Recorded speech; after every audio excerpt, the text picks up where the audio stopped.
Buenas a todos, chicos, bienvenidos a un nuevo directo, esta vez con un invitado especial que para mí es un honor tenerlo aquí, Horacio Giusto.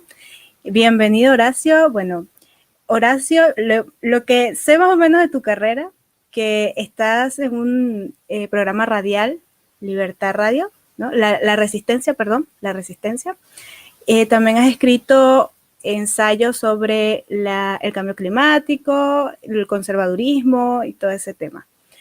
Hasta el momento creo que solo eso, no sé más, seguro me salté algo más, pero estás aquí para presentarte tú si quieres y pues bienvenido.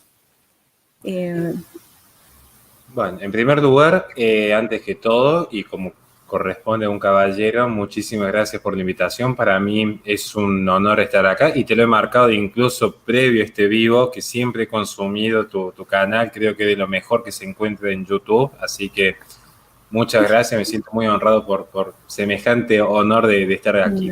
No.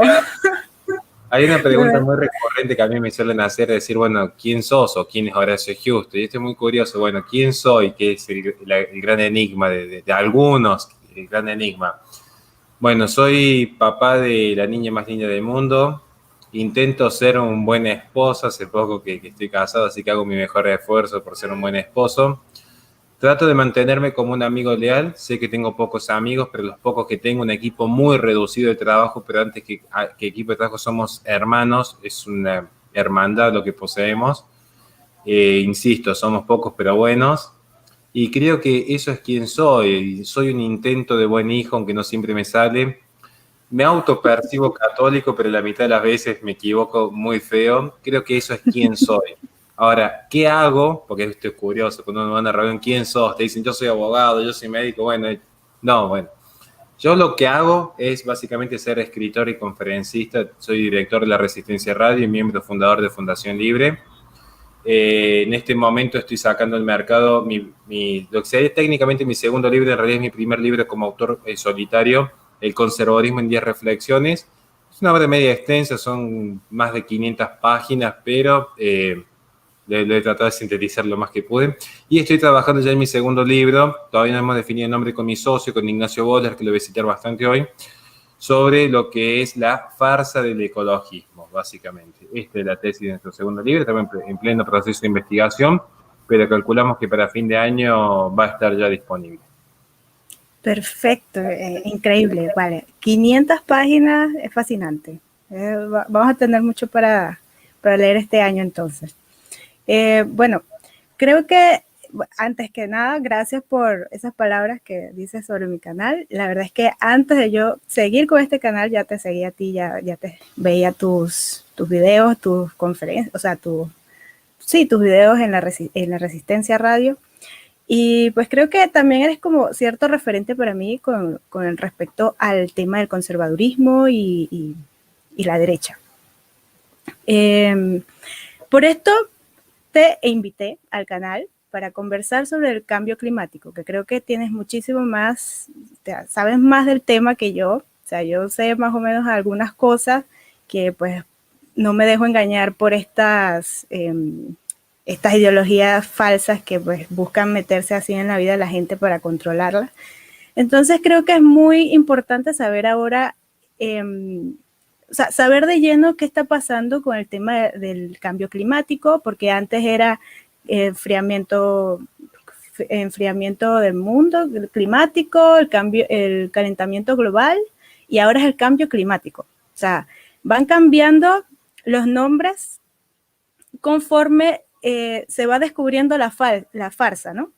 Porque antes era con Al Gore, era el tema de que el calentamiento global, todo estaba, que nos íbamos a quemar todos en la sequía, la cuestión, y de repente hay estaciones, hay momentos en los años que la Tierra como se ha enfriado más, y ahora pues meten el tema del cambio climático para decir, bueno, sí, hay cambio climático, porque es normal en la Tierra, el cambio es eso, o sea, es natural que la Tierra vaya cambiando el clima, pero hay una organización o hay entes que están detrás de estas palabritas, ¿verdad? Que te meten así como que, cambio climático, que les interesa muchísimo que la gente crea que es el fin del mundo, quienes interesan mucho que la gente ande alarmada todo el tiempo.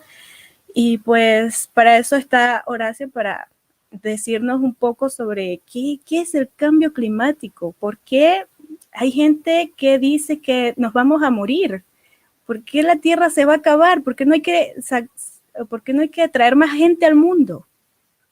Horacio.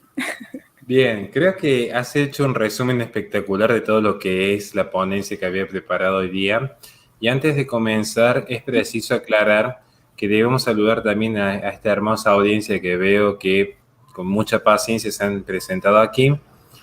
Yo voy a tratar de esquematizar mis dichos y lo voy a pasar a estructurar de la siguiente manera, aclarando desde ya dos puntos esenciales. En primer lugar, yo no soy ni intelectual, ni referente, ni ejemplo, simplemente transmito lo que he recibido.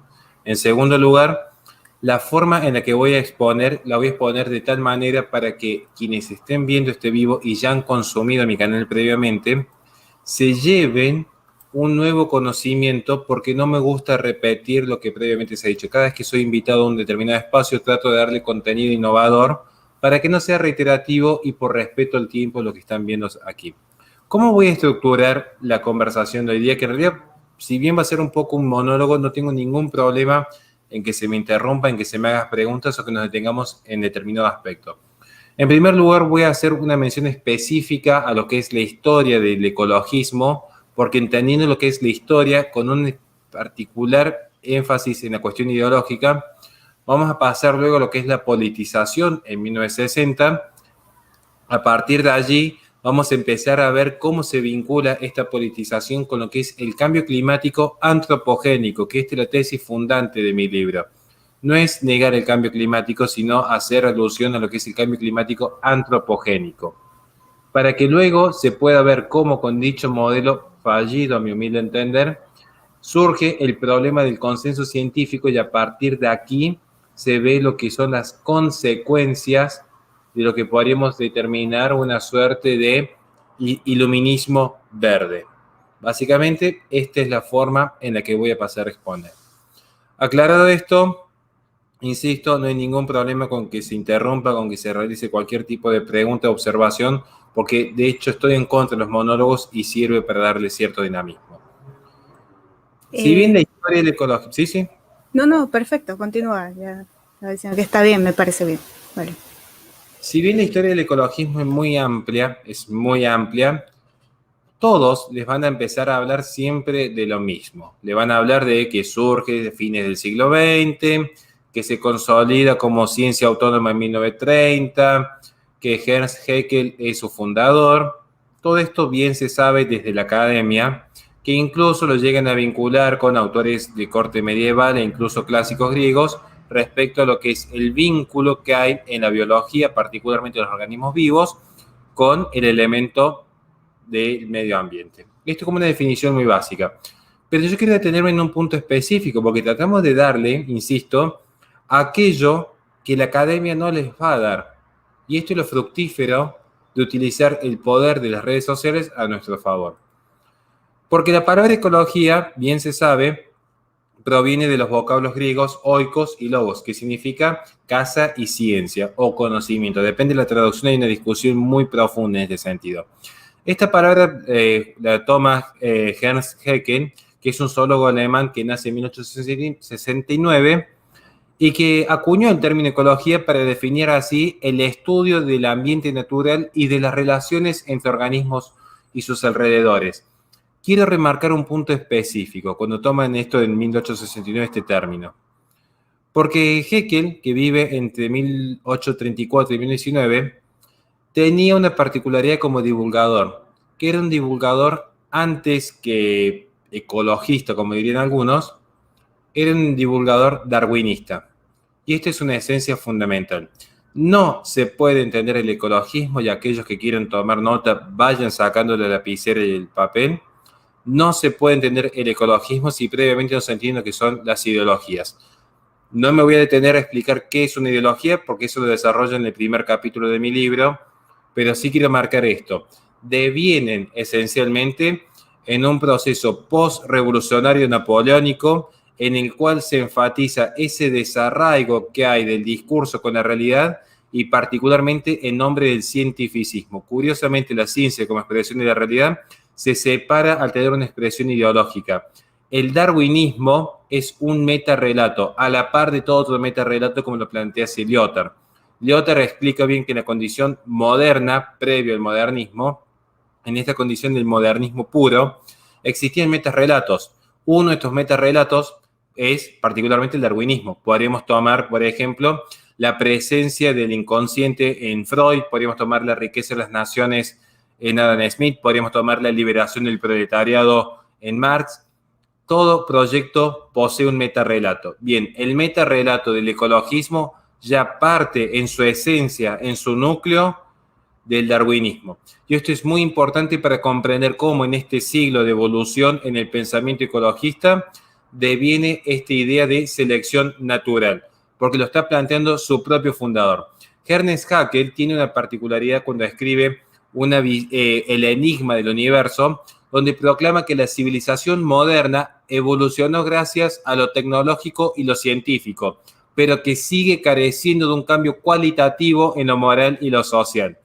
Básicamente, y esto incluso se puede llegar a vincular en un aspecto a cierta filosofía transhumanista, a lo que es la aplicación de la técnica a la esencia humana. ¿Por qué marco esto rápidamente? Y esto lo tomo de Louis Jungen, un filósofo contrarrevolucionario. El espíritu del hombre se desenvuelve siempre en tres grandes disciplinas: el arte, la filosofía y la ciencia. Y es muy propio del modernismo, y acá hay una discusión respecto a la posmodernidad, si quiebra o no el modernismo o en todo caso lo profundiza. Es una discusión que se sigue dando el día de hoy, que se hace un reduccionismo. El espíritu del hombre se reduce. ¿Cómo se reduce? Lo bueno, lo bello y lo cierto ya no participa de una verdad última, sino que lo bueno, lo bello y lo cierto se reduce en estancos muy particulares, para que se entienda. Se hace un estancamiento, esta es la palabra que buscaba, se hace un estancamiento y un reduccionismo de cada área del espíritu. Entonces aparece el esteticismo, propio de la posmodernidad, el moralismo, de aquellos que hacen de la fe una ideología y se desarraigan por completo en la realidad, propio de los puritanismos, y aparece el cientificismo, que es el meollo de la cuestión en la actualidad. El cientificismo es el punto clave a analizar. Ahora bien, lo que plantea Ernest Haeckel en este punto, en el enigma del universo, es que hay una inquieta sensación de desmembramiento y falsedad que asola Europa, y esto es lo que genera un temor a las grandes catástrofes políticas y sociales. Entonces va a decir Haeckel en este punto: la desmedida arrogancia del presuntuoso hombre le ha hecho creer erróneamente que es la imagen de Dios, dueño de una vida eterna y poseedor ilimitado de libre albedrío. Básicamente lo que dice Haeckel es: no todas las personas se encuentran en capacidad de considerarse hijos de Dios y hacer uso del libre albedrío. Por lo tanto, y esta es la consecuencia lógica, no todos los seres humanos tienen que poseer la libertad. ¿Y qué tipo de libertad? Particularmente la libertad de reproducirse y trasladar ciertos defectos naturales a la prole. Un pensamiento que curiosamente va a tomar años posteriores Margaret Sanger cuando funda en 1916 en Occidente, particularmente en Nueva York, la primera clínica de control demográfico. Aclarado este punto y continuando con la exposición, lo que plantea Haeckel es que los hombres deberían abandonar la ilusión insostenible que incluye la religión. Deben abandonar por completo la materia de la fe. El nuevo hombre debe ser uno con la ecología en términos de Haeckel, ya que toda la historia humana era solo parte de una historia específica de la rama de los vertebrados. Recuerden, Haeckel, como ateo evolucionista que es, desconoce por completo la sacralidad de la vida humana. Entonces, con lo que considera es el siguiente punto: dentro de lo que es la ecología, el ser humano es un elemento más. Este es el padre del ecologismo. El ser humano es un vertebrado más. Tesis que de hecho es la que toma en parte Peter Singer cuando escribe Ética Práctica en 1998. Es este pensamiento que toma Peter Singer que ya se encuentra en la raíz de Haeckel, cuando Peter Singer sostiene en Ética Práctica que una vaca, al poseer conciencia de su propia muerte, poseen la misma prerrogativa, si no es que más derecho todavía a la vida, que un niño por nacer o un discapacitado mental. Palabras textuales de Peter Singer. Entonces, esto es el padre del ecologismo. De hecho, Haeckel funda la Liga Monista, que pregonó su teoría de la evolución y la selección natural en los círculos obreros alemanes. Y esto es una curiosidad cuando luego vemos que curiosamente, de Alemania surgen muchos pensadores existencialistas que ya se venía gestando este pensamiento disruptivo en Occidente desde el siglo XVI, pero que se termina de consolidar entre el siglo XVIII y el siglo XIX. Se convirtió así en vocero de lo que es la eugenesia como clave para una nueva humanidad unificada y biológicamente apta. Esto es importante. Cuando a veces se pregunta cuál es el valor de la religión, uno puede creer o no creer en Dios. Toma en este caso el ejemplo concreto de Miklos Lukács, que viene a ser expuesto este tema. Lo cierto es que la religión va a presentar un freno moral para el abuso del cientificismo, porque desaparecido ese ente superior que brinda un derecho natural externo al hombre, lo que queda es el hombre con su mero raciocinio. Y el raciocinio, esa inteligencia y esa voluntad separada del orden moral, nada le impide aplicar la técnica para la perfección de su especie, porque no hay nada que le diga quién debería vivir y quién no. De hecho, es solamente una cuestión de arbitrio que plantea el ser humano para sí. No hay un ente externo que diga que todas las vidas valen lo mismo, independientemente de las imperfecciones que puedan tener dentro de dicha cualidad. Ahora bien, yo quiero comentar algo. Ay, se escucha. Sabes que con el tema del cientificismo, creo que se está escuchando eco. ¿Ya? Ya, listo. Vale. Sabes, con el tema del cientificismo tienes mucho sentido porque la otra vez estuve debatiendo por Twitter con un cientificista que me estaba diciendo, no, que cómo crees, o sea, ¿cómo puedes demostrar la presencia de Dios? No sé qué más. Y yo estaba diciendo, bueno, pero es que es una cuestión que es interna de ti mismo, o sea, darle como desarrollar esa espiritualidad, esa fe que tienes allí, que te anima a continuar a andar. De hecho, yo me consideraba, antes de mis 20 años, yo me consideraba atea, ¿verdad? Porque yo estaba en pues era una rebelde sin causa. Pero ya después me fui dando cuenta de ciertas cosas. Entonces con ese chico estuve diciendo, no, pero le estuve explicando y todo eso, ¿cómo puedes demostrar la presencia de Dios? No sé qué. Y yo, vale, porque no hay, ¿cómo era la palabra? Método científico, estudio y todo eso. Y yo, ajá, pero ¿tú crees en la teoría del Big Bang? Entonces, porque eso tampoco está demostrado, ¿sí? Es una teoría. Entonces nosotros, la filosofía, la teología, son teorías que se basan en estudiar la fe, el alma, el espíritu del ser humano y cómo le daríamos esa fuerza, o sea, cómo nos respetamos entre nosotros, ¿no? Dar esa virtud, ese orgullo entre la gente, ¿no? Para respetarnos. Entonces no sabía cómo responderme, no sabía cómo contestarme a eso.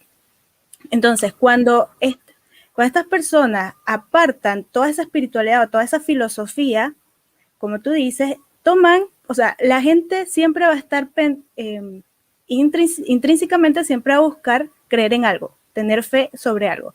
Entonces, ya quitaron el tema de Dios, la religión y todo eso, pero a su vez están metiendo la religión del ecologismo, o sea,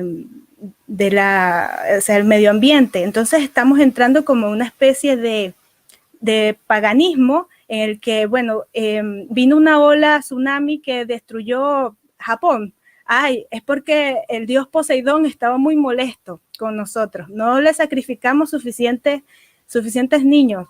Entonces ahora estamos en que no, por ejemplo, el tema de las inundaciones en Europa. No, se está inundando Europa porque no reciclamos bien el papel del caramelo. No, o sea, en la televisión estaban diciendo, imagínate, mira en Alemania, qué horror, cómo está todo inundada, wow, horror. Mira lo que le estamos haciendo al mundo, dice el presentador. Entonces yo digo, ¿pero qué es esto? Voy a internet, busco qué está pasando y descubro que lo que está sucediendo en Europa se llama fenómeno climatológico que se llama la gota fría, que eso viene desde hace muchos años, eso pasa todo el tiempo, y es cuando los vientos fríos de Europa Occidental chocan con los vientos cálidos del Mediterráneo. Entonces eso suele pasar, cuando eso pasa, se saltan estas tormentas que inundan Europa, pero es cosa de la naturaleza, o sea, no es que porque no reciclaste bien la botella, no es por eso, pero ahí se ve cómo estas personas, cómo la propaganda, la televisión y el entretenimiento se usan para manipular a la gente y hacerles creer que, bueno, estamos a punto de morir.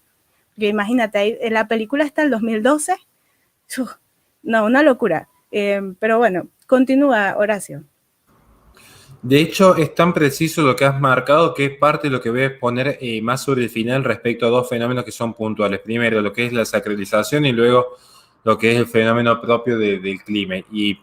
Pero es necesario que la gente comprenda este traslado. Ya vimos la esencia, ya vimos la raíz del árbol. Vamos a empezar ahora a ver un poco cómo es ese tronco del cual van a emerger los tallos que hoy se conocen como esta ideología verde. Pero es muy preciso lo que has dicho y comparto plenamente, a tal punto que se ha visto que incluso en tiempos de proliferación del patógeno de Wuhan, no ha faltado quien dijese que es una suerte de salvoconducto que tiene la naturaleza para eliminar a seres humanos, que hay demasiados, y incluso se ha visto discursos que oscilan ya con ciertos delirios, que es una venganza de la Gaia, la madre naturaleza y la Pachamama por los abusos del hombre depredador, que así como intenta utilizar el cuerpo de la mujer para sí, también utiliza la naturaleza. Bien, respecto al ecofeminismo, creo que tenemos que hacer un vivo especial por un tema tragicómico. ¿Qué sucede con la politización del ecologismo? Esto es importante marcarlo. Acá sí voy a pedir un mínimo de atención, pues tema un poco complejo. El ecologismo se reconoce como disciplina en 1930. Si alguien quiere tomar nota, es como muy básico. Y se politiza en 1960. ¿Por qué se politiza en 1960? Y acá aparece una serie de paradojas. Porque en 1960 se dan dos fenómenos. Se da el fenómeno de un pico de contaminación en Estados Unidos, que quiero aclararlo. Yo soy un acérrimo defensor de lo que es la propiedad privada. No lo considero un fin último ni cerca, todos saben, como conservador. Ni la libertad ni la propiedad son fines últimos. Pero muchos, no todos, pero muchos conflictos que se dan dentro de lo que es el desarrollo social en relación a la ecología, la propiedad privada permite salvaguardar muchos de estos conflictos. Piensen en los animales en peligro de extinción. Cuando se han privatizado es cuando más han proliferado, ejemplo, las bancas o los elefantes blancos. Y de hecho, cuando quedan a resguardo del Estado es cuando realmente terminan extinguidos. Es un dato histórico que estoy aportando. Lo mismo podemos sostener luego con la apuesta que pierde Paul Ehrlich contra Simon respecto a los metales que iban a escasear, pero no me quiero ir de tema. Lo que es cierto es que el ecologismo a veces olvida algunos conceptos básicos de economía. Porque cuando se generó este pico de contaminación en 1960, el propio sistema tiene la forma de, digamos, optimizar recursos y en este sentido contaminar menos.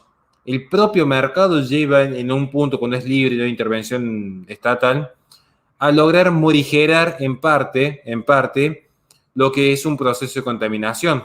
Esto es muy natural que suceda, digamos.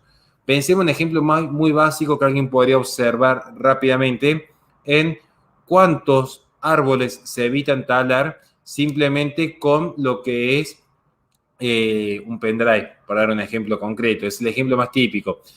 Alguien podría discutir luego lo que es la extracción de ciertos minerales, pero ya vamos a llegar a ese punto porque también es muy apasionante lo que es la minería verde, que curiosamente se encuentra bajo el yugo del país más contaminante del mundo, que es China. Entonces, siempre vamos a ver que según Heritage Foundation, que es la fuente que más utilizo en cuanto a indexación de datos, los países con economías más centralizadas son los que más contaminan. Nos fuimos de tema, volvemos. En 1960 se da este pico de contaminación y se da justo que no recuerdo precisamente cuál era la empresa en este momento, tendré que buscarlo en las fuentes. Había generado una fumigación en zonas cercanas a ciertos poblados lo cual genera una serie de enfermedades en gente aledaña, y esto fue la bandera espectacular para tomar hacia sí una izquierda estadounidense que veía que el discurso pro liberación del proletariado no lograba aunarse a la idiosincrasia americana. Sin embargo, vieron como si, utilizando las banderas de la conciencia social y la ecología, donde ya el hombre moderno, cómodo con su sistema de consumo, observaba y se lo hacía sentir responsable de que ese sistema de vida que él poseía, que era un sistema de explotación para la izquierda, ese hombre iba a decir en su interior: no me importa explotar a un pobre proletariado asalariado de clase social más inferior que la mía. No me importa porque yo vivo bien. Entonces, ¿qué dijo la izquierda? Bueno, si no le importa, que le importe en todo caso su propia vida. Entonces, ¿qué es lo que se le decía? Tu accionar no es que está matando a otros, que sabemos que no te importa matar a otros. Tu accionar te está matando a vos mismo. Y esto es un poco el mensaje que se mantiene desde 1960 al día de hoy. Porque se mantiene esta idea que uno lo puede ver, insisto, es muy importante el análisis discursivo en torno al patógeno de Wuhan, porque aquí se va a observar que es la misma tesis ecologista en cuanto a discurso político, en cuanto a discurso, quiero aclarar, ¿no? Lo que se ve en ese contexto es lo siguiente: esta idea de que uno no solamente es responsable de la muerte de otro, sino de la propia muerte. Entonces, ya sea por empatía o ya sea por egoísmo, de ambas formas prolifera el discurso y lo que es la sacralización de la ecología. ¿Por qué hablo de sacralización de la ecología? Porque el ecologismo posee todos los elementos que posee una religión. Esto es parte de mi ensayo, no lo puedo adelantar mucho porque es parte de lo que escribo en mi próximo libro, pero a grandes rasgos les explico. Toda religión posee, a prima facie, elementos estructurales. Entiéndase el rito, entiéndase el profeta, entiéndase el pecado original, entiéndase el sistema de purga del pecado, entiéndase el paraíso perdido, entiéndase el apocalipsis. Entonces uno empieza a ver que hay ciertos ritos, como puede ser las convenciones veganas que se realizan en algún comité, aparecen los grandes gurús profetas como Al Gore o Greta Thunberg, aparece ese pecado original que es la aparición del capitalismo y la propiedad privada, aparece la forma de purgarlo con la cultura del child free, aparece ese paraíso perdido propio del contrato social de Rousseau, en el cual todo degenera en manos del hombre, pero que en un estado salvaje existía este mito del buen hombre aliado a la naturaleza, y aparece finalmente el apocalipsis propio de las películas distópicas que se vienen viendo en los últimos 20 años. Entonces, básicamente esta es la tesis. Ahora, acá aparece un proceso de politización, básicamente. La ecología deja de ser una ciencia autónoma y se convierte en una expresión ideológica. Rápidamente, para no extenderme en este tópico y ser respetuoso con los tiempos, voy a nombrar algunos conceptos, pero para entender estos conceptos tengo que hacer, sí, el momento Agustín Laje, explicar un concepto específico, teórico, y luego pasar a ejemplos más concretos. Antonio Negri escribe en Las multitudes, un ensayo que yo recomiendo que lean. Yo sé que es a veces engorroso y que uno por ahí prefiere ver elementos más divertidos, pero cuando escribe Las multitudes, asevera que el ecologista, no lo asevera en forma directa, sino que asevera un concepto que permite entender el ecologismo. Quiero ser lo más preciso posible, que es la necesidad desde la izquierda de construir un nuevo sujeto donde, a pesar de los reclamos singulares, se pueda construir un sujeto político novedoso. Entonces, utilizar la teoría política de las multitudes de Antonio Negri es lo que permite comprender el amplio abanico que conforma el ecologista, que es ese actor político que se alía con cada minoría afín a fin de que le permita enfrentarse a su enemigo común, la sociedad occidental. Traducido en forma simple, lo que se está diciendo es, porque yo conozco, ya me ha tocado debatir y enfrentarme a ciertos exponentes, que suelen decir, es confundís ecologista con veganos, confundís veganos con ambientalistas. No, al contrario, tanto he profundizado que uno cuando parte en esa curva termina siempre volviendo al punto de ir y dicen, sí, son todo lo mismo. ¿Saben por qué son todo lo mismo? Porque el punto que tienen en común todos es la destrucción de la sociedad occidental. Por eso van a ver que el proteccionismo, el abolicionismo de la propiedad privada, el pacifismo, el indigenismo, el ambientalismo, siempre terminan comulgando en las mismas ideas.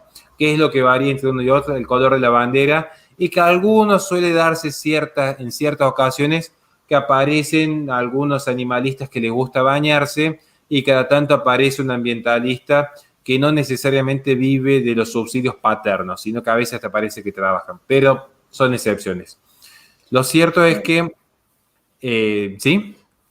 Bueno, sabes que, bueno, como este canal está más tildado a a conversar sobre el entretenimiento y todo eso, sería bueno también mencionar que este tema lo simplifican de manera genial en películas y en documentales. Entonces, de esta manera, hay documentales que tú los ves y dices, wow, el mundo se va a terminar. De hecho, hay un documental que estuve viendo, que no lo terminé de ver porque se llama Conspiracy, y entonces llega este muchacho y dice, yo vi a Al Gore y me sorprendió lo que estaba comentando sobre que ya no íbamos a morir, la Tierra se iba a acabar.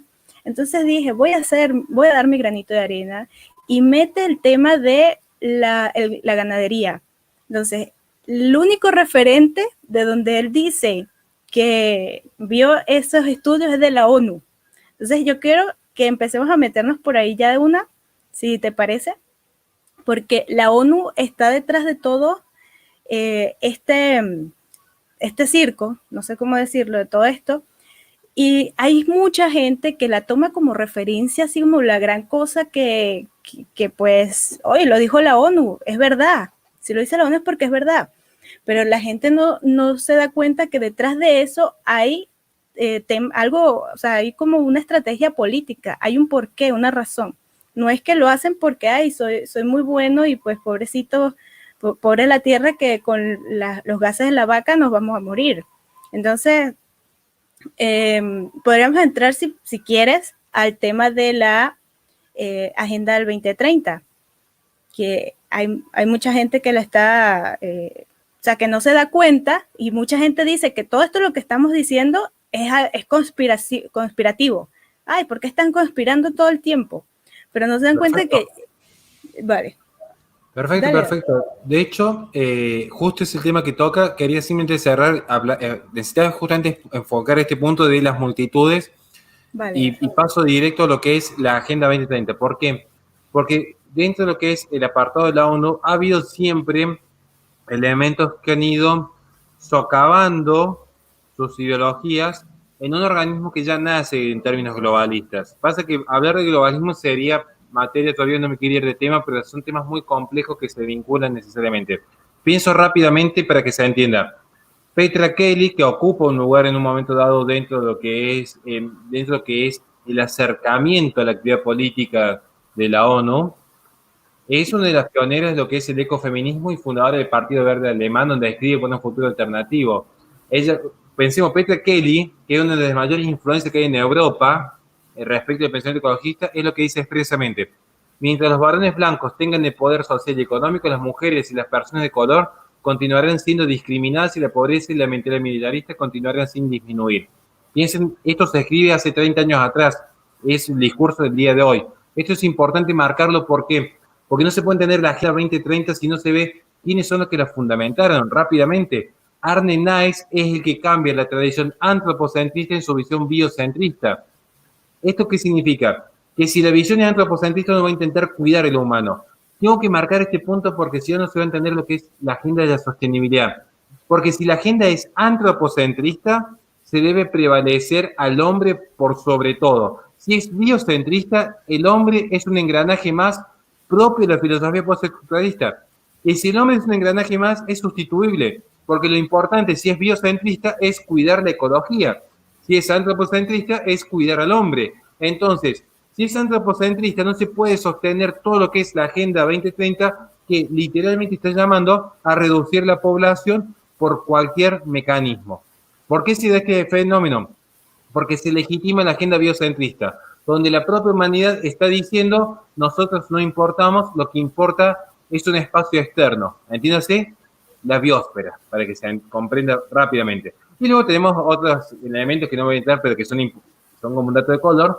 El anarquista Murray Bourdieu, que promueve la ecología social, un utópico marxista. El heredero de Jean-Paul Sartre, de un existencialista, que es André Gorz, que es el padre de la ecología política. Ivan Illich, teólogo que cuestionó lo que es la institución escolar, social y productiva occidental. Brian Dominic, que plantea el veganismo y la liberación animal como revolución final. Todo este compendio de intelectuales nos lleva a lo que son los objetivos de la sostenibilidad 2030. ¿Qué es lo que es el objetivo de sostenibilidad 2030? Parten de un postulado erróneo. Parten de un postulado que es la emergencia climática. ¿Qué es el cambio climático? Y acá yo, si querés, te doy la opción, podemos hablar directamente de lo que es el cambio climático antropogénico o explicar lo que son los modelos fallidos, porque se pueden explicar por separado, pero que se vinculan. Así que, como vos decís, explicamos cómo se llega a la Agenda 2030. Mira, como tú crees que sea más conveniente para el público. Perfecto. Rápidamente. En 1970 hay un quiebre en Occidente. Hay un quiebre muy grande. Particularmente viene el 68 con el Mayo francés. Sí, y sobre este punto yo voy a hacerles dos recomendaciones, ya que estamos más un poco de publicidad en mi canal. Yo tengo un documental que es sobre Herbert Marcuse. Ahí van a comprender bien qué fue el Mayo del 68.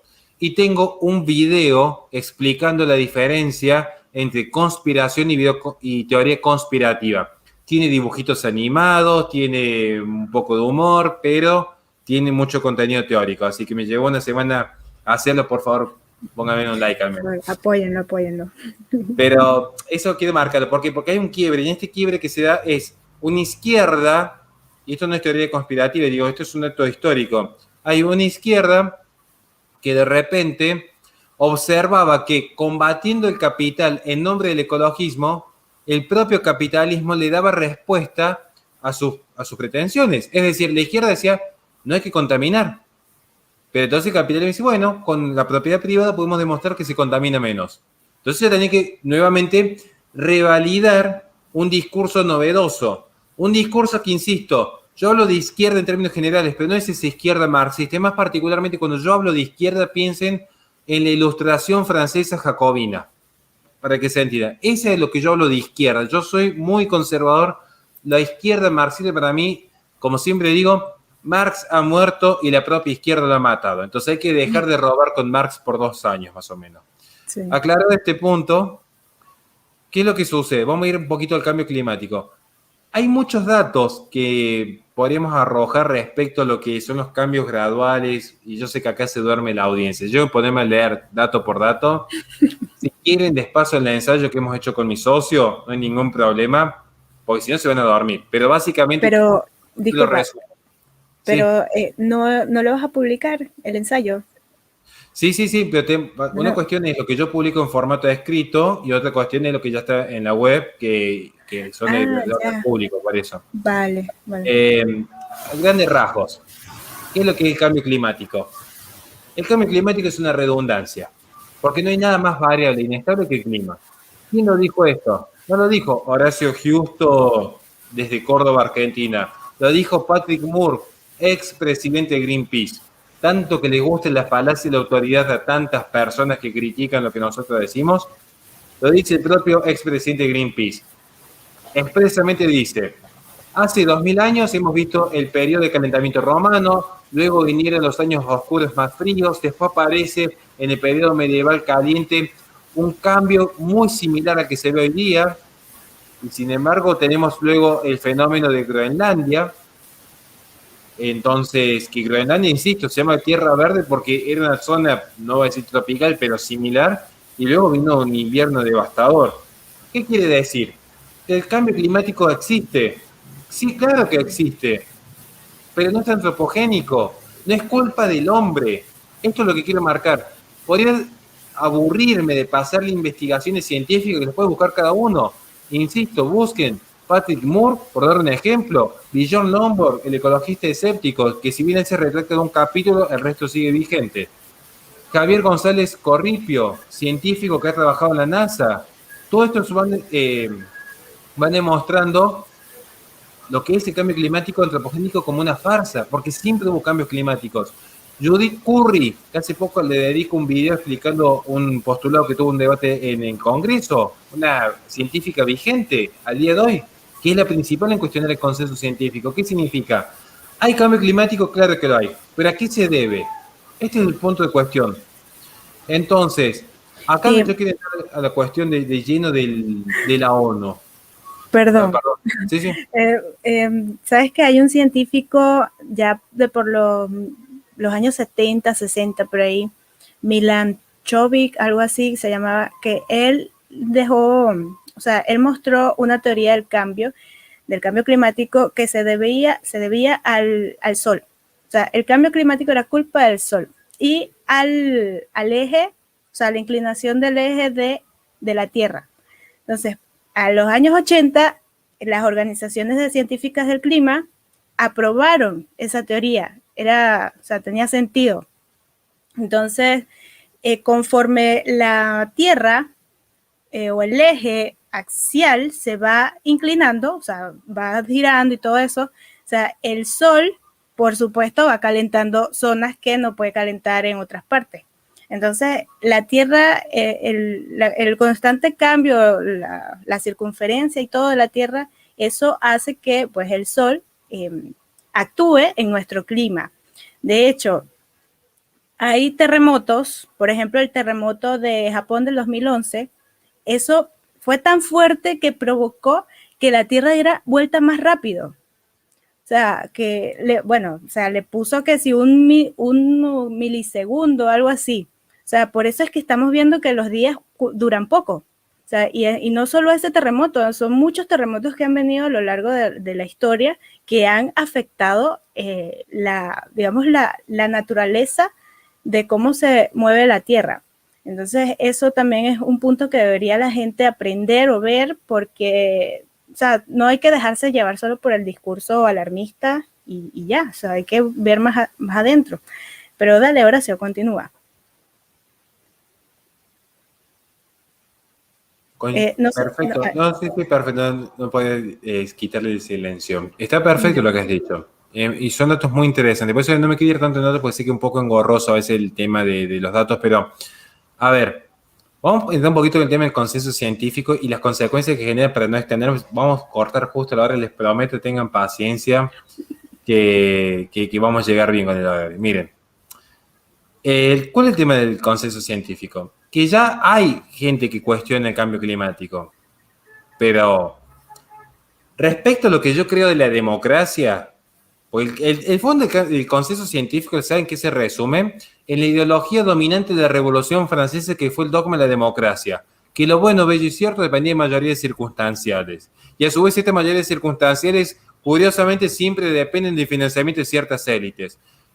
¿Quieren ver, por ejemplo, hablar de élites que no es teoría conspirativa? Vayan a ver el documental que yo le dedico a Greta Thunberg, donde demuestro quiénes la están financiando, por cuánto la financian y cómo surge Greta Thunberg a la escena pública. Que no es que cualquier niñita de 14 años levanta un cartel y de repente ya está insultando a Donald Trump en la ONU. Entonces, porque acá está lleno de idiotas útiles que se compran el primer discurso que ven. ¿Quieren saber una verdad última? La verdad no depende de cuántas voluntades posea. Entonces, cuando alguien te dice el consenso científico, no, es épica la foto. La verdad no depende de cuánta gente la diga. Pero bueno, les voy a plantear algunos ejemplos. Aparecen acá la teoría del calentamiento global antropogénico que tiene consenso científico según una investigación realizada por John Cook allá en el 2013. Y él decía, el 97% del consenso científico sostiene que el cambio climático es culpa del hombre. Y a mí la verdad que, primero, si dice un 97%, ¿qué pasa con ese 3%? Porque se supone que la ciencia, si algo posee, primero, es un sistema de falsación en sus premisas propio del sistema popperiano, esto es filosofía y la ciencia. Se ve que los científicos la filosofía mucho como que no les gusta cuando les conviene. Y segundo, porque no es lo mismo una teoría que una ley. Y si lo está explicando alguien que se dedica a las humanidades. Entonces, esto parece una obviedad, pero si fuese tan obvio no lo tendría que estar explicando acá en vivo y en directo. Porque si lo tengo que estar explicando acá en vivo y en directo es porque todavía no comprendieron. Las teorías están sujetas a falsación. Se supone que las leyes también, pero que ya ahí hay una corroboración universal, como por ejemplo que el calor dilata los metales. ¿Se entiende? Acá lo que se discute es que no hay un consenso pleno. Vamos, y les voy a dar un ejemplo concreto para que se entienda. La teoría de la gravitación universal de Sir Isaac Newton. ¿Necesitó o no necesitó de consenso científico cuando fue planteada? Esto es lo que yo le pregunto. Simplemente dejo acá para no extenderme en este análisis respecto a lo que es el consenso científico, porque ya bastante ha expuesto Judith Carey. Pero ¿qué es lo que sucede en el fondo? Vamos a empezar a hablar de la Agenda 2030 que todo el mundo vino a ver. Semejante introducción de 45 minutos para exponer qué es lo que sucede con la Agenda 2030. Que esta agenda, enarbolada por una serie de manfloros y eunucos sociales que intentan hacer gala de su superioridad moral, no es más que el artificio de una ideología que se viene gestando desde 2 siglos.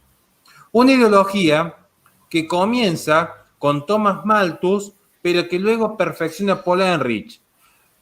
Porque en esta idea de que así como Thomas Malthus consideraba que los alimentos al crecer aritméticamente y el hombre exponencialmente iba a generar una hambruna y una guerra social nunca antes vista, un apocalipsis con sus jinetes a cuesta, lo real es que nunca pasó. O sea, y lo mismo sucede con Paul Ehrlich. Paul Ehrlich en el 68 escribe La bomba demográfica. Curiosidad, nunca se cumplió ninguna de sus profecías, pero al día de hoy está plagado de imbéciles que siguen creyendo, por ejemplo, en el mito de la sobrepoblación. Conferencia que yo tengo en mi canal con mi socio.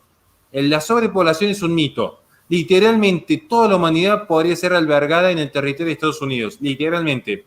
En condiciones de habitabilidad. No estoy hablando en condiciones inhumanas o de hacinamiento.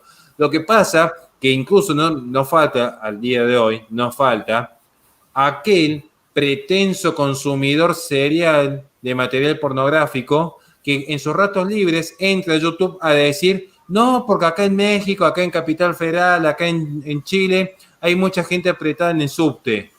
Confundir densidad demográfica con confundir sobrepoblación es similar a confundir estar todos apretados en un departamento a que el edificio es chico. Y sin embargo hay gente que todavía piensa esto, y esto es curioso. Sí. Y no lo digo por la gente, insisto, que hace del culto al onanismo una forma de vida, sino los que están tomando decisiones a nivel global. Digo, este es el peligro de fondo. Lo que se está viendo con la 2030 es que se termina... Sí. Quiero agregar también que la mayoría de la gente que propone estas ideas de que estamos a punto del fin del mundo, son personas que están bastante acomodadas económicamente, financieramente. O sea, son personas que pueden tener acceso a soya, a carne de soya, pueden tener acceso a los potecitos para reciclar su basura, y etcétera. Entonces es muy interesante cómo estas élites pretenden ordenar el mundo por medio de, desde la cuna de oro donde están, pues. Entonces, y no ven la realidad realmente, que la gente apenas puede, la gente que trabaja constantemente apenas puede comer un filete de carne, un pollo, todo eso, entonces que le da alimentación. Hay gente que dice, no, hay que cancelar la carne y todo eso, y ¿cómo alimentas a la gente? ¿Cómo buscas alimentar esto? Entonces, eso que tú dices de que la gente ya no tiene ese gusto o, digamos, esa esencia de proteger al hombre, o sea, como poner al hombre en el centro, pues eso ha llevado a que se cometan estos crímenes atroces que tenemos en esta era, y yo creo que va a venir más a futuro, o sea, ya, por ejemplo, ya vemos el tema del aborto, que, ay, mejor que no nazcan porque va a ser pobre y todo eso, ¿no? Entonces, eh, es triste, es triste, pero vale, eso lo quería comentar eso. Dale, Horacio. Y está perfecto, porque de hecho es tan bueno, me da pie justo para el tema que has mencionado al último. Pensemos rápidamente, por ejemplo, en Les Knight, fundador y vocero del Movimiento por la Extinción Humana Voluntaria. Pensemos también en David Attenborough, que consideró que el ser humano es una plaga en la Tierra. Pensemos en Garrett Hardin, que al describir las tragedias comunes ya expone la precuela del pensamiento ecologista de Ehrlich, es decir, acuñó el modelo neomalthusiano. Pensemos también en Eric Pianka, un biólogo que justamente defendió la proliferación de virus que acaben con la población. Son todos estos pensadores que estoy nombrando rápidamente y que pueden nombrar muchos más, son todos básicamente Thanos.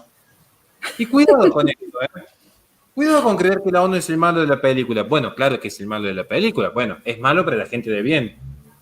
Pero yo sé que acá en tu canal a mucha gente le gustan los superhéroes, les gusta los cómics, las películas. Así que les voy a hacer como una suerte de pensamiento para que puedan entender rápidamente. ¿Cuántas veces han visto que en los debates se dice, toda esta gente son todos relativistas? Es común, y no es así, no existe el relativismo moral. Bueno, existe filosóficamente el escepticismo, vamos a hablar con propiedad, y el escepticismo moral en realidad es una corriente escueta, no ha proliferado básicamente. Es decir, existe, pero algunos postulados de David Hume pueden ser considerados al día de hoy. ¿Qué es lo real? Que todos piensan en términos de consecuencialismo, particularmente de utilitarismo, que es el devenir posterior a la revolución industrial, donde se dieron cuenta de que las ideas de libertad, igualdad y fraternidad no alcanzaron a toda la humanidad, entonces buscaron que alcance para la mayor cantidad posible. Nuevamente aparece el dogma de la democracia. ¿Qué es lo que sucede con Thanos? Pensemos en Thanos rápidamente y para entender cómo funciona la ONU.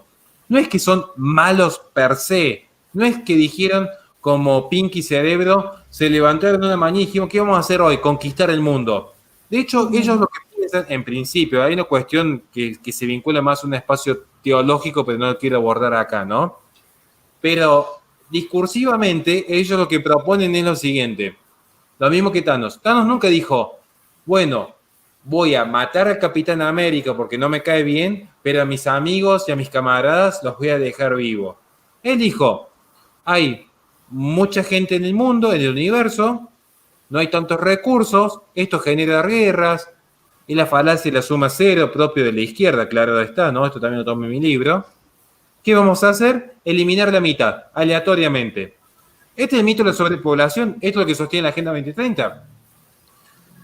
Ya voy a explicar que este es el discurso, porque la realidad es otra. Ya lo voy a explicar. Pero esta idea de salvemos la Tierra, lo que en el fondo están diciendo es, bueno, un discurso utilitarista. Es decir, no es que esté bien matar a un ser humano o esté mal matar a un ser humano, sino que en el utilitarismo está bien o está mal según las consecuencias. ¿Se entiende? Un absolutismo moral, porque hay grandes corrientes, escepticismo, consecuencialismo y absolutismo. Un absolutista dirá no matarás. Premisa negativa, universal y abstracta. Lo que va a decir un consecuencialista es depende. Porque está bien matar a un ser humano si con ello salvo a 10. Y esta es la forma en que funciona el utilitarismo. Cuidado porque el discurso político de la Agenda 2030 es un discurso utilitarista, al igual que la nueva ruta de la seda 2049 o al igual que el metacapitalismo occidental, digamos. O sea, son los tres grandes exponentes del globalismo, los tres son utilitaristas. Por donde se lo mire. Por donde se lo mire. Ahora, ¿qué es lo que sucede? Acá vamos a empezar un poco las consecuencias. Este es el discurso. ¿Cuál es la realidad? La realidad es que si yo tomo el pensamiento de William Bogg, de Garrett Hardin o de Paul Ehrlich, los tres grandes pensadores que escriben entre el 40 y el 60, particularmente del 40 al 68, los tres sostienen lo mismo.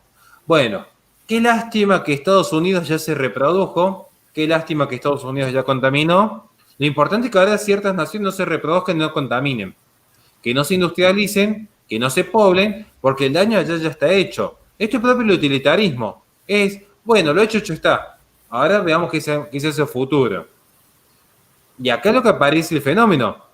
Porque no es lo mismo un Chile, un Argentina, un México poblado e industrializado que siendo simplemente elementos extractivistas. Una curiosidad, porque después nos tienen de conspiraciones, de conspiranoicos. A ver, yo soy conspiranoico porque me encanta el código X, pero lo que son datos son datos. Entonces, al que esté cuestionando lo que yo puedo decir, que me lo refute de forma muy sencilla. Vean la reforma constitucional de 1994 en Argentina, si acaso no fue en clave ecologista, en derechos de tercera generación, evitando la contaminación propia de un proceso de industrialización. Piensen, por ejemplo, en la reforma constitucional de Bolivia con el plurinacionalismo, si no se planteaba esta idea de las reservas verdes. Vean cómo va a ser la próxima reforma constitucional en Chile. Y me estoy arriesgando a mi carrera porque puede pasar que no, pero van a ver que aparece nuevamente las reformas en pos de salvaguardar el espacio verde, el ecologismo. Vean la eventual reforma de Perú que ha anunciado Castillo, que yo la dije mucho antes de las elecciones. Se va a dar una reforma constitucional en Perú en clave ecologista. Finalmente todo devino al camino que uno está anunciando. ¿Qué va a suceder si se llegase a dar una reforma en Colombia? ¿O ustedes creen que esto es una simple locuración de un trasnochado cordobés que no tiene nada mejor que hacer que inventar estas teorías? Porque las consecuencias últimas, lo que se plantea, si uno pone los objetivos 2030, es basta de robar con el feminismo, porque el auge es el ecologismo. Esto es lo que está diciendo la Agenda 2030. Respecto a los derechos sexuales y reproductivos, si ustedes ponen el cuadro de los 17, creo que los mencionan en 2 objetivos, si mal no me equivoco. ¿En 2 o en 3? Pero aquí está como en Hay 2 inglés. particulares que hablan de lo que es en género y equidad y en la cuestión del desarrollo familiar. Hablan de los derechos sexuales y reproductivos. Ahora, todo el resto son todo en clave ecologista. Uno por uno, lo puedes ir abriendo y va a ver que uno por uno son todos en clave ecologista. ¿Y saben por qué en clave ecologista? Porque en el fondo lo que hay es básicamente un sistema de control. Un control que se amplía tanto a la población como a la industrialización. Básicamente es un sistema de control. Por eso tienen los conflictos que tienen países como Eslovenia, Hungría o Polonia. Por eso Estados Unidos, y esto es lo que escribo en uno de mis últimos artículos cuando analizo el conflicto China-Estados Unidos, en un análisis internacional, porque así como ven con la cara de boludo, a mí me encanta escribir y me encanta investigar a fondo. Cuando en la era de Trump, cuando Trump se retire del Tratado de París, porque básicamente lo que dice es, ¿por qué mi nación tiene que estar financiando países de categoría T2 que no tienen ningún incentivo a dejar de contaminar, como India, China o Rusia? Tenemos que financiar estos países, cuando en realidad en el 2019 y el 2018 el nivel de índice de emisión de carbono en Estados Unidos, bajo la era de Trump, se había reducido drásticamente en un periodo récord. Se fue un récord histórico en cuanto a protección ambiental, lo que hizo Donald Trump. Insisto, ahí está, tanto que lo critican. Un saludo para los Liber Progress como Gloria Álvarez, que todavía nos anima a debatir en forma coherente estos temas. O sea, esta es la verdad. Esta es la verdad que ningún Liber Progress puede entender. La derecha conservadora desde Edmund Burke en adelante ha entendido lo que realmente es el cuidado ambiental, que reconoce la propiedad privada, pero que también reconoce que la libertad es un fin en sí mismo. O sea, dato. Ahora, ¿qué es lo que pasa con los objetivos 2030? ¿Qué es lo que pasa? Que se plantea esta idea de la sostenibilidad a partir del cambio climático antropogénico. ¿Por qué?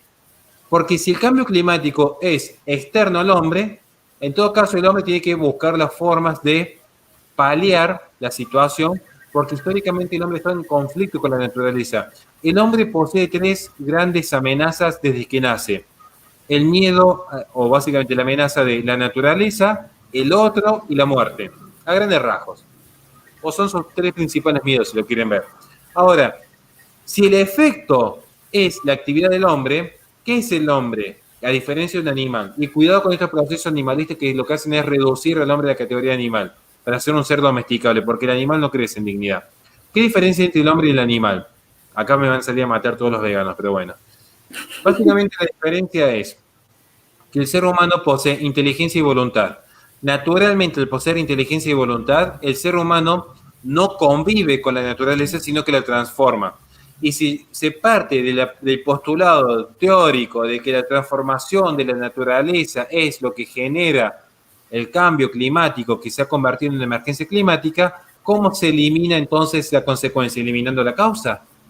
Es lógico. Aristóteles, fase 1, tengo todos los libros de Aristóteles acá, un compendio enorme. Si quieren, lo traducimos un día con todo gusto en un resumen. Pero esto es básico. ¿Qué es lo que ha pasado entonces? Que ahora que se busca es reducir al hombre. Y ya con esto voy a ir finalizando, pero quiero dejar algunas teorías claras. Pero quiero finalizar con esta idea bien concreta. Se busca la reducción de la población siempre desde modelos fallidos, porque las ideologías son fallidas. Por eso los liberprogres, como los progresistas, que en realidad los libertarios son en realidad progresistas. ¿Cuál es el principal enemigo del progresismo? El conservadurismo, porque el conservadurismo no es una ideología, es realismo filosófico puro.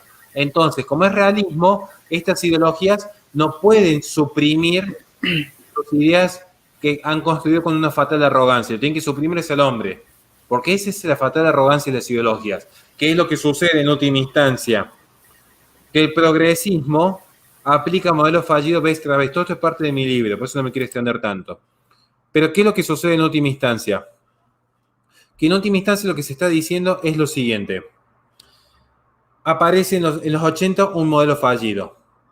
Y la premisa se mantiene, eliminar al hombre. ¿Cuál fue el modelo fallido de los 80? El enfriamiento global. Esa idea de que iba a haber un pingüino caminando en nuestro balcón el día de mañana porque se había enfriado el planeta. No sucedió. Tampoco sucedió esa mentira de los 90 de las capas de ozono donde uno creía que al ponerse desodorante estaba matando un pobre koala con una lupa desde el espacio. Tampoco sucedió esa idea del calentamiento global que se iban a dar en los 2000. Entonces se empezó a hablar de cambio climático en el 2010. Cada década cambia. Ya fue cambio climático, porque no se podía explicar cómo el calentamiento global generaba incluso que caiga nieve en ciudades como Córdoba, algo que sucedió recientemente. Entonces ahora es cambio climático. Pero el cambio climático está demostrado que todo clima cambia. Se habla ahora de emergencia climática, para que la gente tenga miedo, porque la pandemia va a acabar, pero lo que va a subsistir va a ser siempre esta idea de la atomización del individuo, que al estar encerrado como unidad de consumo y de tributo, se va a dedicar a comprar y vender ideas identitarias desde una realidad virtual, propio de la ontología digital a la que apunta los objetivos 2030. Esa idea que incluso va acompañada de lo que es el Foro Económico Mundial, el no poseerás nada y serás feliz, poco y nada tiene que ver con el comunismo, sí con una nueva izquierda que es una izquierda de mercado, una izquierda que vive a partir de la compra y venta de identidades. Y esa compra y venta de identidades son las compras y venta de licencias. Licencias para ser LGBT, para ser ecologista, para ser afrodescendiente. Licencias para ser una identidad cual avatar cuando uno crea su personaje en Habbo. Este es el fondo de la cuestión. Esto es lo que se resume el ecologismo. Que la persona se crea un superhéroe al haberse acreditado la religión verde. Que la persona se crea que está salvando el planeta cuando en realidad lo que está haciendo es consumir. Porque detrás de todo esto, las grandes firmas, Rockefeller Brothers, Starbucks, Disney, Netflix, la NBA, todas estas grandes firmas, lo que hacen es vender una idea identitaria. Ese es el fondo de la cuestión. En la postmodernidad se compran y venden bienes y servicios, se compran y se venden ideas. Entonces, ¿con qué finalizo ya? Y con una última frase que la tenemos aquí preparada. Un vaso medio vacío es también un vaso medio lleno.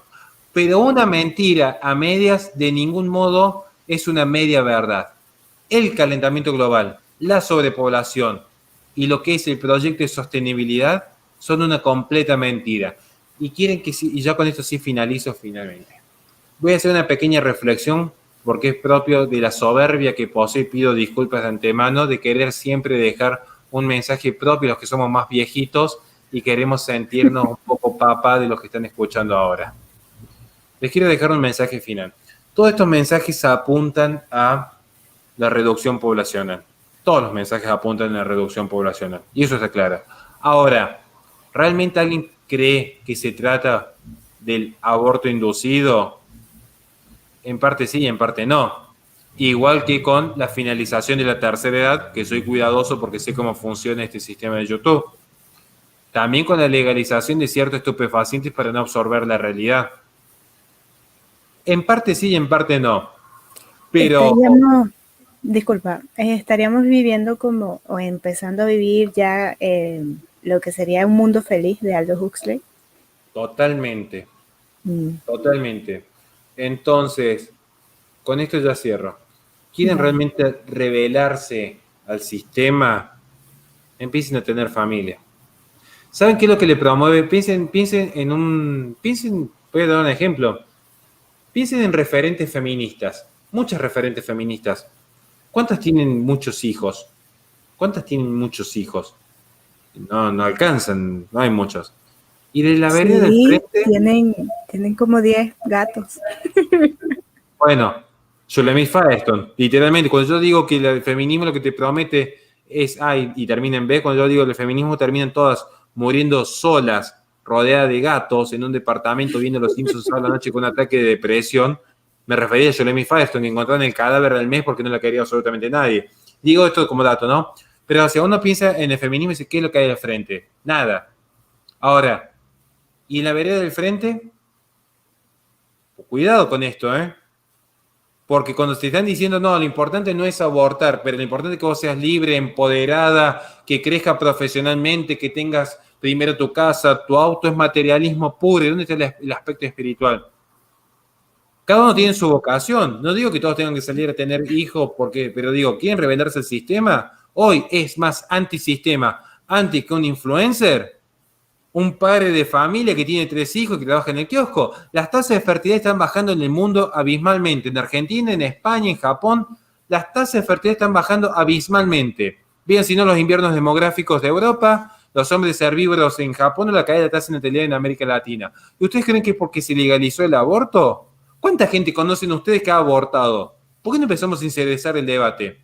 Pero ¿cuánta gente cree que hay que tener pocos hijos y en forma responsable porque mira la economía? Dios provee. Lo que pasa es que, claro, todos somos Dios, quieren crear su propia realidad y dicen, no, yo tengo que ser autosuficiente, yo no puedo depender de Dios. Entonces, ¿yo qué tengo que hacer? Bueno, tengo que tener los hijos que yo decida para darle lo mejor.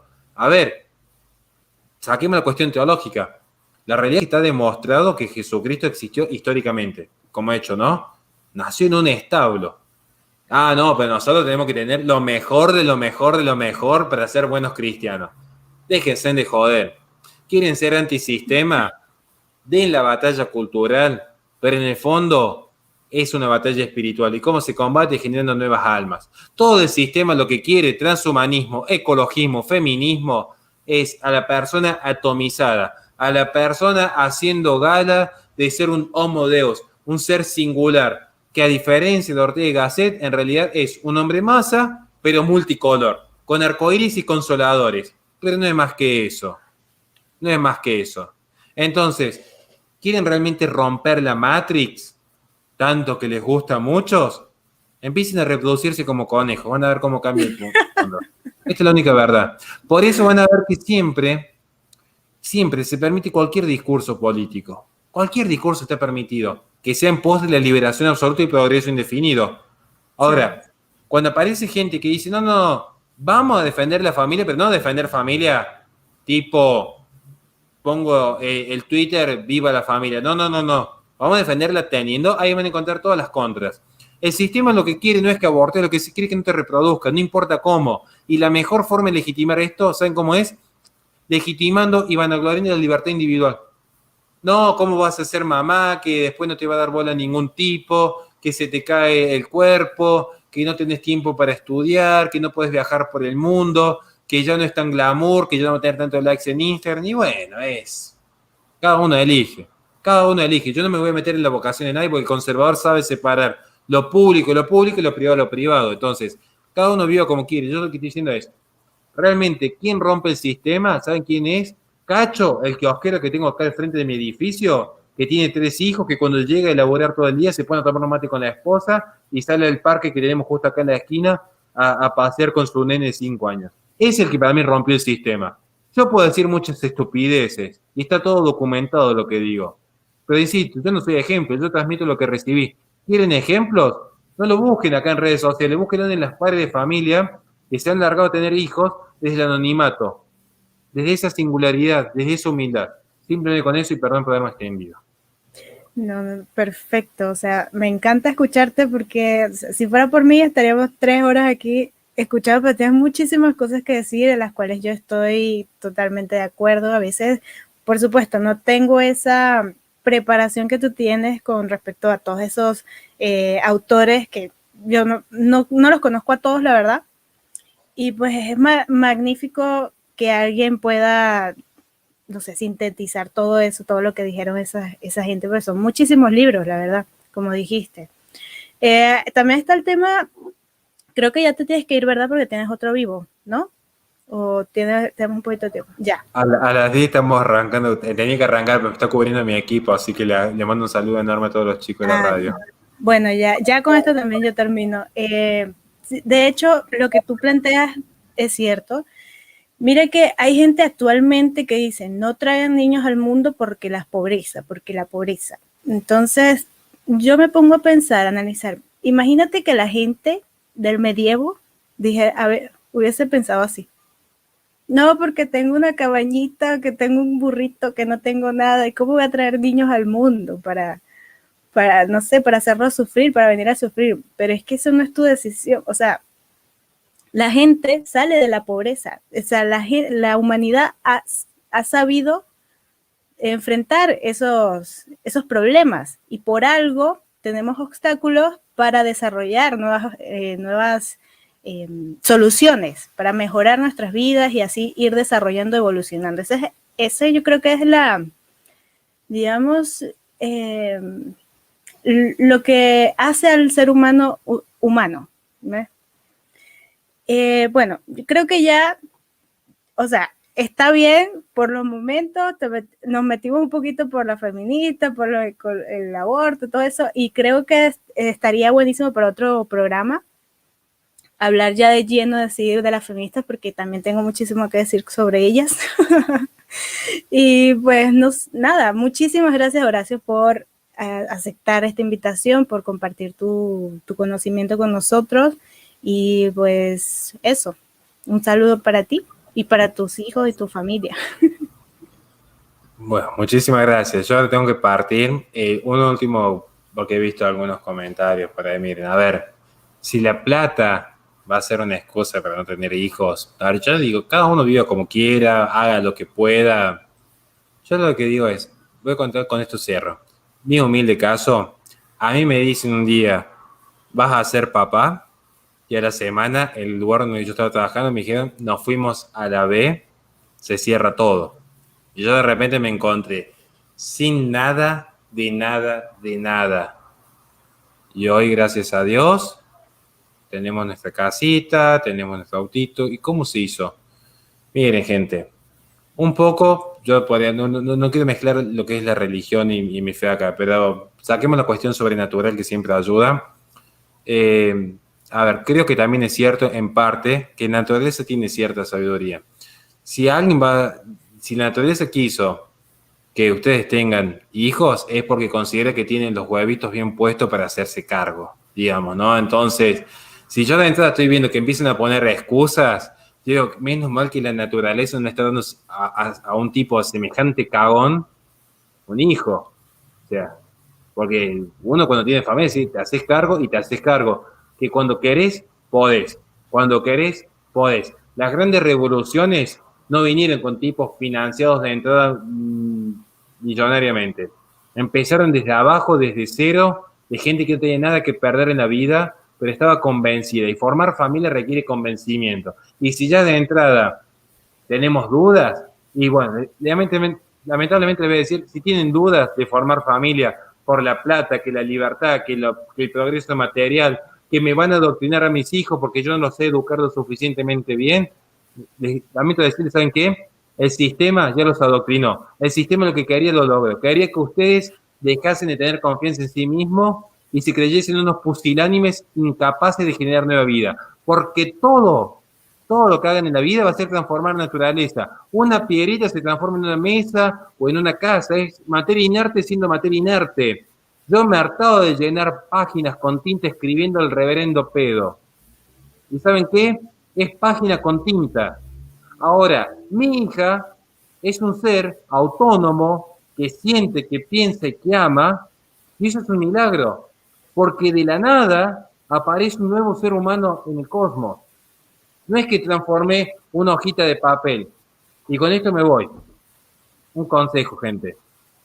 Tampoco crean que se van a sentir realizados en la vida por plantar un árbol, escribir un libro, tener un hijo. Eso lo digo yo por experiencia. Que lo realmente difícil es que el árbol no se seque, que el libro se venda y que el hijo salga bien educado. Y eso depende, en esencia, de una vida muy virtuosa, de una vida muy pacífica, de una vida entendiendo que hay momentos para pelear y hay momentos para callar, hay momentos para mantener un equilibrio y saber reconocer qué es lo perdurable y qué es lo mutable. Yo creo que esa es la riqueza que aporta la doctrina conservadora.